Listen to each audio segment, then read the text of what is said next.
di mana-mana sih di daerah kita, dari kota dan kampung, itu pasti orang suka makan tempe. Tempe kedelai makin populer dan bukan hanya di Nusantara, tapi sekarang udah ke mancanegara.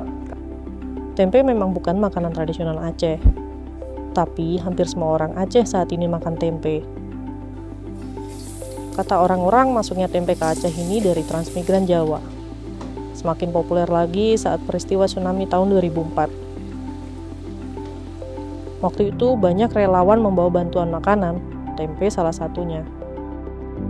Yang jadi permasalahannya di Nusantara adalah bahan bakunya sekarang 90% lebih itu bukan kedelai yang dihasilkan di dalam negeri oleh petani kita, tapi impor dari luar negeri.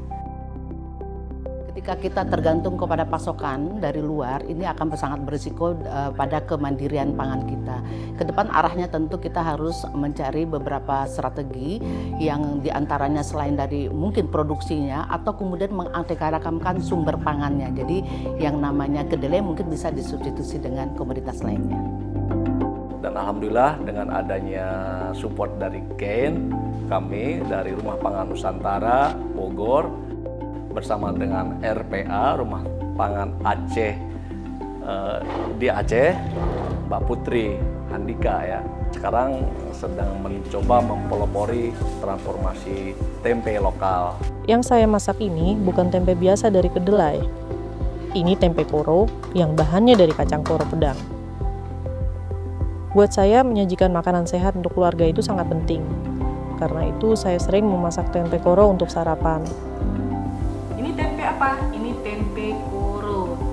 Tempe koro mempunyai kandungan gizi, terutama protein yang sangat baik. Dengan dukungan dari GAIN, Rumah Tempe Inopi ini didirikan tahun 2025. Rumah Tempe Inopi ini kami buat untuk mengembangkan ekosistem tempe koro di Aceh. Alasan mengapa Desa Alunaga yang menjadi desa dampingan, karena RPA melalui Rumah Tempe Inopi ingin memberdayakan perempuan, khususnya ibu-ibu yang ada di sana. Desa ini kami pilih karena ekonomi masyarakatnya masih lemah dibanding desa-desa lain yang ada di sekitarnya. Kerjasama dengan GAIN itu dimulai tahun ini, awal tahun 2025. Kerjasama fokus di RPN-nya, karena GAIN berharap bahwa RPN berkembang dan pada akhirnya bisa membiayai sendiri. Sehingga kami dibantu dari mulai membuat bisnis plan sampai ke rencana produk dan pemasaran. Itu GAIN membantu kami sangat intens di situ. Banyak bukti studi yang mengatakan bahwa tempe tidak hanya bisa dibuat dari kedelai. Ini buktinya, ini adalah kacang koro. Studi sudah menunjukkan bahwa kacang koro bisa dijadikan sebagai bahan baku untuk pembuatan tempe. Dampak pemberdayaan perempuan lewat produksi tempe koro ini sudah mulai terasa. Inopi sudah menjual tempe yang diproduksi di Alunaga ke sejumlah pasar di Aceh.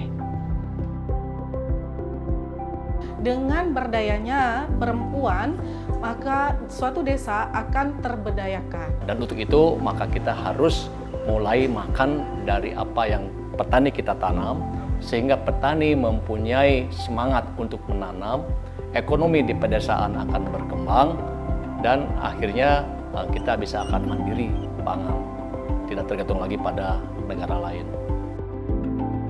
Inilah cerita kami tentang perjuangan tempe koro untuk kemandirian tempe kita.